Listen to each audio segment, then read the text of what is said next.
Ladies and gentlemen, welcome Duckwrth to Activated. What's up, sir?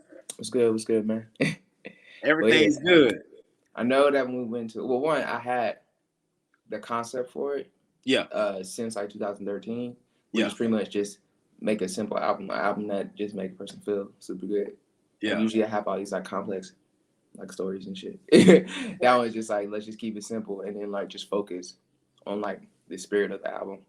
So I started off like I took a month off and like didn't drink, didn't smoke, didn't have sex, like just really just like keep myself like super Just like I like wouldn't say really like like a pure pure, but moment. yeah, just sacrifice this so I can like be able to like channel from where elsewhere. Yeah, And yeah, it took a month. I had like a home studio where it's like the front part was like this nice home and then the back part was like a studio. yeah. Invited hella folks over, like hella folks too. And then like either they was like working or producing or singing or just kicking it, just giving us like vibes and shit. So yeah, man, like it was like I said, I didn't really have like a particular concept with it. Like we had a thing in the front that said what is super good, and every person that came in and worked, they had to like answer the question. Like after the song was made, it was just like, well, what is super good? And Amazing. yeah, it just meant to make a person feel good. That's all. Amazing. Cause you got, bro, like you got some bangers on there, man. Quick, Mm-hmm. it's crazy, coming closer, find a Mm-hmm. way, world on wheels. One in particular though, I will say Mm-hmm. it's actually two in particular. Uh Quick, Mm-hmm. that joint, I was like, what? Yeah. Like I had to make sure I was hearing what I was hearing. I played that song maybe 3 or 4 times, man. That's Like, wild. what was that experience like? So the homie Danny Shyman, I was in another session with him and Yeah. I played him Find a Way. And he was like, oh, this the vibe you on? Like, I'm about to pull up to your session. So he said, but when I pull up, I'm pull up with some African drums. So I'm like, all right, cool. So he Nice. actually pulled up with African drums and then we both were playing. We were just sitting there just playing. And like he's way better than I am, but like, what I'm saying, I'm African in a certain sense. So I know how to keep a Wow. pocket at least. And then Yeah. and the engineers recording it. So we had the drum pattern recorded, and then we kind of just sat on it for days. And then he actually came in as well, and he brought a guitar, so he played the Yeah, that's how I was little. like, who's on Yeah, that bass? Like, yeah. yeah. So that's Danny Shyman, man. He's a really amazing musician. But he had to call one of his old African homies that taught him because it's so old of a melody. Like Yeah. you just got to get approval. You can't just be playing that shit. Yeah, I was about to say, because this sound too sacred just to Yeah, like yeah. It's just to crazy. wind up on an album. Like, it's too sacred. Yeah, it's definitely sacred. So yeah, and then I brought my other homies in too fresh. They're another like twin producer group. And I played them that loop that we had and it was like, oh, this is insane. Like this is it. So then they just produced on it. And when we were writing to it, we just had hella like Missy Elliott and like Genuine like on playing a video and That's everything. And definitely there'll be how times I that was we'll be like singing it and then like we'll listen to the recording and then like it would match the same tempo of Missy Elliott and like and Genuine videos. The shit was crazy. And like Timberland So stuff. I'm assuming that they had a heavy influence on you growing up, musical wise. Genuine, Timbo, Missy, and all that.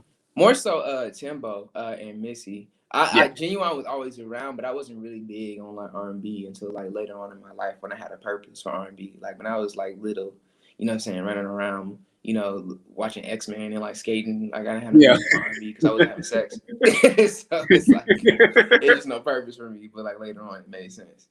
So, like, what was the transition like going from growing up in the church doing church music to actually doing secular music? What was that transition like? I It was pretty natural. I guess the only thing is like having a church background and like having to like Yeah, your mama like be on you, like say whoever. But I mean, as of recently, they've been really accepting. Like my grandpa's a pastor, and he was like, yeah. "Send me your YouTube videos. You put your music on Facebook." No, I don't put my music on Facebook, grandpa.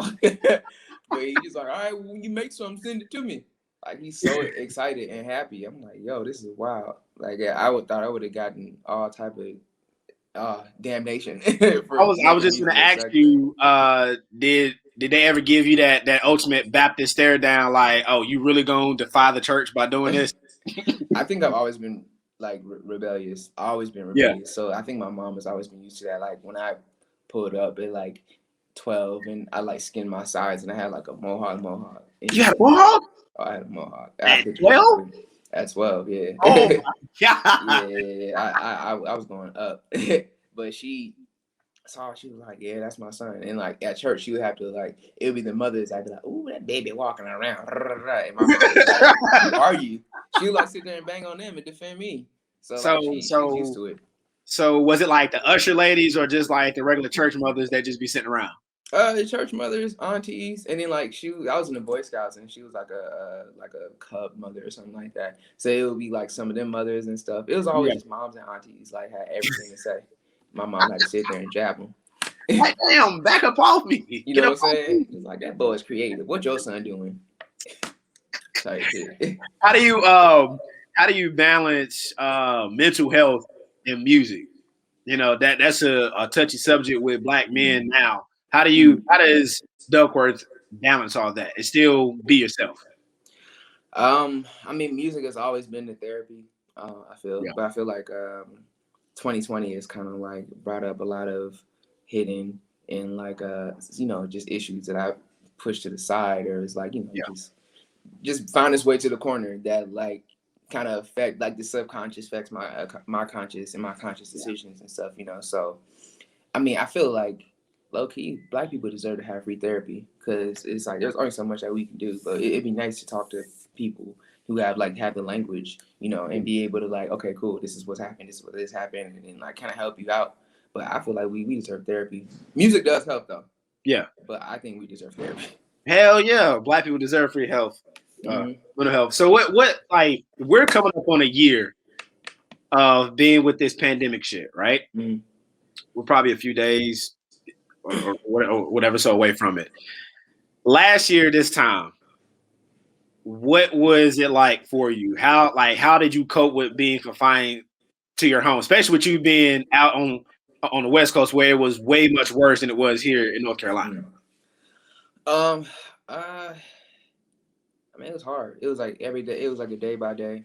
I mean, it still kind of is. It's not as bad as it was before, but it's still like you still feel the effects Yeah. of COVID. You know what I'm saying? Just simply wearing a mask and like feeling hesitant to be around people, feeling afraid or triggered if somebody doesn't have a mask on or somebody's coughing and stuff like that. So Yeah. it's really just getting through and like it was very much a day by day. But survival, clicks on when the worst shit happens. The human knows how to survive. So that kind of like clicks on. I would imagine. I But mean, it we experienced so much, man. Like last year was a crazy roller coaster of a year. So many it was. protests. I mean, dealing with the election, so much. Like, It was how wild. did you how did you process election season? Like, I'm interested to know how you process that. I logged out. I just kind of did a little bit of homework, figured Yeah, out what I needed to like, what props I needed to say yes or no to. I knew what president I wanted to go for, and I kind of just logged out because the props made more sense to me and had more of an effect on me than like like some of the folks in like I mean the judges too, of course. But yeah. like as far as like the president and that whole thing, that whole debacle, it was like I don't know, it's stupid. It's like watching a soap, not even a soap opera, just a really bad reality TV show. And Does it blow your mind that The Simpsons predicted most of the shit that's going on in the world, if I not don't all even of it? know what that portal is. That's crazy. They predicted way too much. Yeah. I kind of logged out from that too. I'm just like, wow, that's crazy. But whoever is the writers are like, they're definitely channeling or pulling from Yes. something. That's just Yes. crazy. But as far as all that shit go, like I just like I'm more so see community side. Like, what am I doing in community to like help on my side? And I feel like a lot of people become accountable for themselves, and saying accountable of their actions and how they helping out their community. And if a lot of people did that, then I think that'd be way more effective than one person saying they about to help the whole America. Exactly. So you're real big on philanthropy and activism. What are some things that you're doing locally in your area to further push, positive vibes into the atmosphere? Having meetings with different organizations that are already moving and just sitting and talking and listening and seeing like what they already do and like what is Yeah. needed, what's necessary. I think right now, like I have certain goals and plans, but I don't know. I'd rather just kind of like talk. So I think Yeah. that right now it's just conversations, and then Perfect. like the ideas will come and develop as I go. But I think the biggest part is just shutting the hell up, letting people talk. Really. My guy Duckwrth for the check-in, man. I appreciate you for checking in too, man. I know you got a busy schedule. Last but not least, man, everyone is raving about this vaccine. Where do you stand on it? Do you believe in it? Are you? I'm good. I'm good. I'm good. I'm gonna wait. But it's like when I seen the CDC have a sub or a page for a zombie apocalypse or like zombie attack show, I'm like, what? What? And then somebody was just like, I was taking my homie Sean yesterday, and he was like, what is the common pattern between all zombie movies? Like, what is the reason why, humans turn to zombies? And I was like, oh, because of like a disease outbreak or whatever it is. He's like, nah, it's always the vaccine. I'm like, what? Yes. Wait. Yes. Wait. Okay, you seen The Walking Dead, right? Yeah. Okay. And you remember, I think it was like, I want to say season 2 when they had just taken over that prison and they were trying to vaccinate. You remember that? The next fucking day, they were all fucking zombies. I don't like watching that show no more. Or like I Am Legend. Well, like they had like the cure to cancer. And what's crazy is people don't realize it. That movie was based off the year 2021. Crazy shit, right? Oh God, really? Yes, you didn't know that? No, I didn't. Dude, yes. So when you play that movie again, it's literally based on everything from a vaccination. That's the whole basis behind the movie. A vaccination went wrong, and it like skyrocketed. That's why they was trying to gridlock them from going to certain parts of New York. Yes. Wow. Yo, I did not realize that shit until maybe like a few weeks ago. Yeah. I was like, so they literally just been throwing this shit in our face the whole time, and we just going to the movies and watching these movies, not knowing that they're telling you, hey, this is what we're about to do. I mean, well, in a certain sense, if you believe in like the laws of manifestation and stuff like that, you put in so much money and time and effort to create this movie or whatever it is, and like millions of people are watching it, investing in energy in it, rewatching it, I feel like that is a form of manifestation that we really don't realize. And we're putting that into the universe and investing so much time, energy, and effort. Yeah.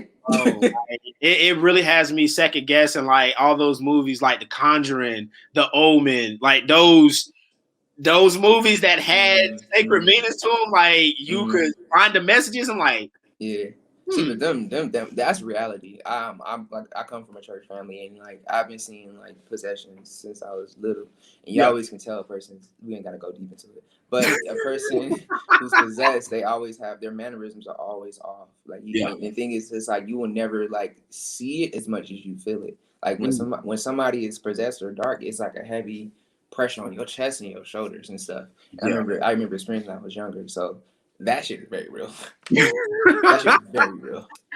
So, we're gonna end this thing on a positive note because I'm getting the creeps a little bit.